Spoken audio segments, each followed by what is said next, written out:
So our poster is about large-scale climate simulations with Cosmo. So Cosmo is a regional climate model. So the first difficulty is to make it global, and that means, first of all, we are based on a lat-long grid.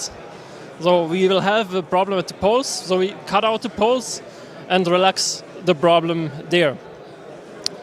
We run this at very fine resolution, 1 kilometer grid spacing, and because this is a big problem, we have to run it on a big computer.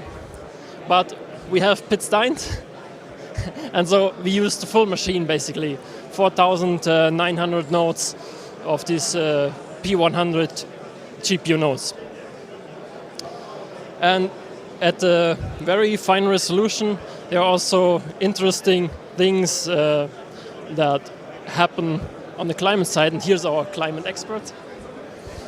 Okay, so the case we simulated was a rather famous test case for the dynamical cores of climate weather and climate models. It was a case by Jablonowski et al. From 2006, and it simulates a baroclinic wave.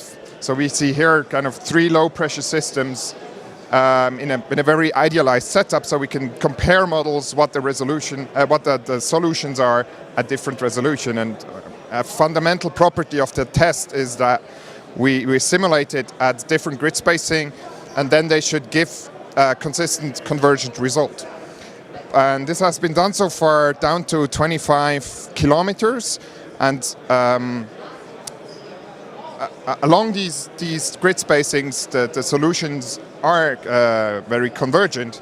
But what we see is that if we go below 10, and if we go below 10 kilometer grid spacing, we see very interesting features appearing. So we see that we have so here in the end we essentially have the low pressure system that wraps around, has an occluded front wrapping around, and there, because we have a very high resolution, we have very strong gradients, and along these gradients small vortices start to appear.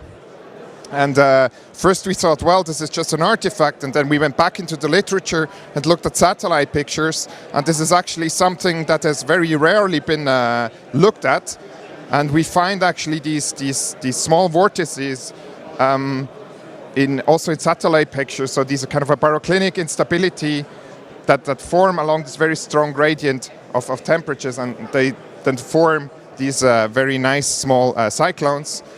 So it's kind of a very new discovery in a very well-established case that was only possible due to this high resolution and this enormous computer. And, well, one implication is that we maybe have to rethink the test case.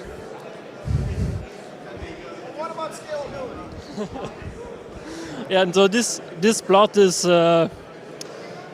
very interesting because nothing happens, so it's very flat.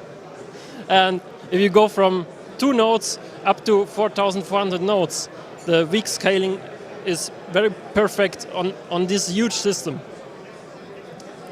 So that's our main conclusion from the benchmark point of view of Cosmo. We can really run it on very big scales. Yeah. I think we should maybe talk a bit about energy consumption of these simulations. What can you say there?